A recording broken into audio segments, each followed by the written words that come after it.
Hello and welcome to my review of Hurakan Windmage for Lumineth Realm-Lords for Warhammer the Age of Sigmar from Games Workshop.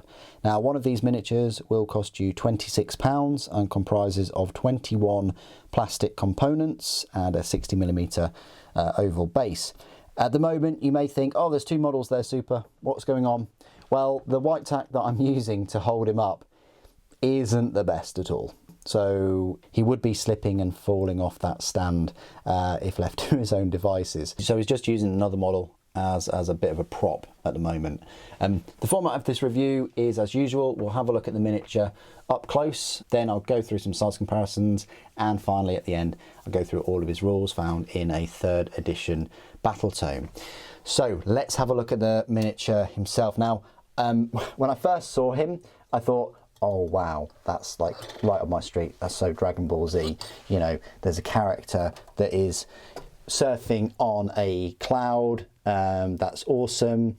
And then you look a bit closer and you realise he's got a bell and a fan, and then you're like, okay.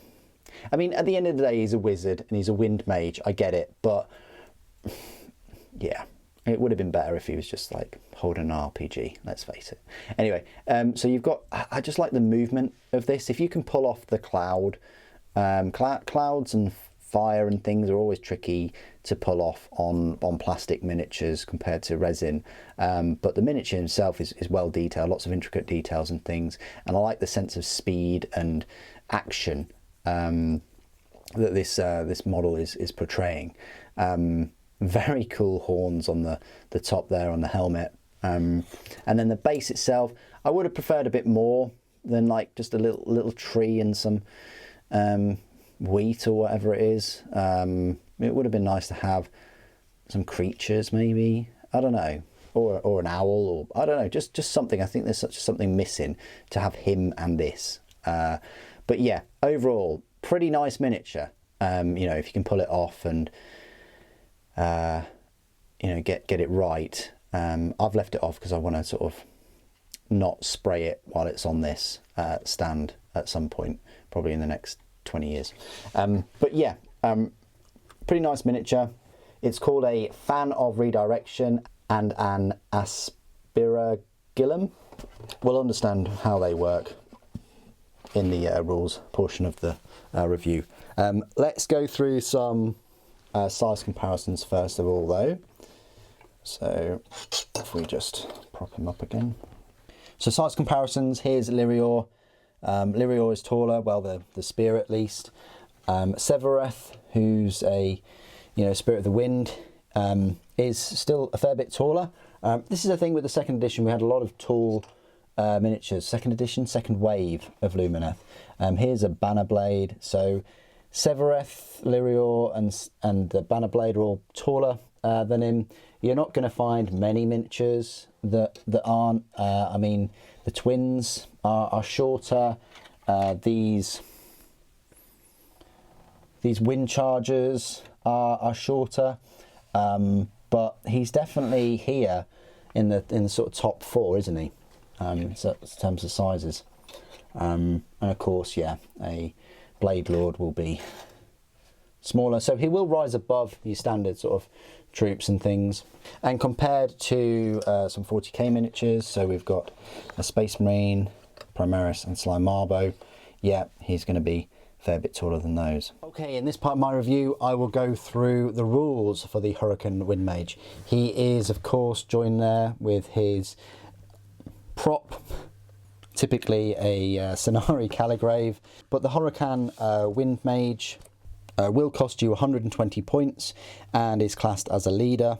That is in line with the Alarith Stone Mage. Very similar in points cost to a Banner Blade at 110. So what are you getting for these 120 points? Well, you're getting a movement speed of 16 inches. Would you expect anything less? That's quite interesting that it's only 2 inches faster than the Venari Dawn Riders. and the same speed as Lyrior. You know, so this super fast cloud is the same speed as that cow type creature thing. You're getting a save of 5+, which is terrible. Bravery of 7 and 5 wounds. A Hurakan Windmage is a single model armed with an Aspiragillum. The Aspiragillum is a melee weapon. It's a range of 3 inches, 2 attacks, 3+ to hit, 3+ to wound, -1 to rend, damage D3. Nothing to write home about except for that damage D3. Fly, this model can fly. Abilities though, so this is why you're going to get the Windmage. You add 1 to save rolls for attacks made with missile weapons that target this model. That's fine, but you know, its save is 5+ anyway. In addition, if the unmodified save roll for an attack made with a missile weapon that targets this model is 6, after all the attacking units have been resolved, you can inflict 1 mortal wound on 1 enemy unit within 9 inches of this model that is visible to it. So it kind of like flutters that little fan to reflect, you know, a missile weapon. It's quite interesting. And makes it even more damaging with that mortal wound. But anyway, then he has a Wind Leap. If a friendly Wind Chargers unit starts a move wholly within 6 inches of this model, when it makes that move, that unit has a move characteristic of 16 inches and can fly. That's pretty good. Wind Chargers are normally 14-inch movement, so to give them 16-inch and to let them fly, yeah, nice. Magic. This model is a wizard. I mean, the clue is in the name, Windmage. It can attempt to cast 1 spell in your hero phase and attempt to unbind 1 spell in the enemy hero phase. It knows the Arcane Bolt, Mystic Shield, and Wind Blast Vortex spells. Whoa, get me some of that Wind Blast Vortex, I hear you say. Well, it has a casting value of 5. If successfully cast, in your next shooting phase, you can pick 1 enemy unit within 9 inches of the caster and roll a dice. On a 2+, that enemy unit suffers D3 mortal wound. Very, very nice. So, you know, within 9 inches, you know, 2+, potentially 3 mortal wounds on that unit. He's not that expensive in the grand scheme of things. He's just a bit squidgy. Yes, you've got that fan of redirection, which is pretty cool. You know, you're adding 1 to the save rolls, but of course his save is only 5+ anyway. So if you're getting 4s on missile weapons, you know, you're still going to pass it. But if you're getting 3s, 2s and 1s, it's going to, you know, the wound's probably going to stack up quite quick. I would try and get him into range of enemies, mainly to use that Wind Blast Vortex really, and keep casting that, as well as bumping up your Wind Chargers.